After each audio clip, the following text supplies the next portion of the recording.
Hey everyone, John here, UJAM Custom Design, and today we're coming at you with a Fusion 360 quick tip. Have you ever created a drawing for something only to not have the correct viewing angle available, especially for isometric views? Like, take a look at this shot from my last video. That angle looks terrible. So here's a quick rundown with 5 easy steps to show you how to create custom viewing angles in Fusion 360. Step 1. In your design space, set your model to the exact viewing angle you want for your drawing. Step 2. In your document browser, go to Named Views, right-click, and select New Named View. Step 3. Give your view a custom name by left-clicking on the named view.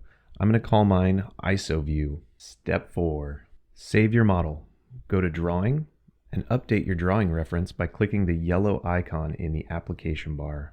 And Step 5. Under Drawing Views, click Create Base View, and under Orientation, select your newly created view from the drop-down list. And there you have it. You have a newly established view that you can use anywhere in your designs. And that is it for today's Fusion 360 quick tip. Don't forget, if you found this video or content helpful, remember to give it a thumbs up and hit the subscribe button, and then head on over to Twitch where you can come hang out, design, and chat with me live.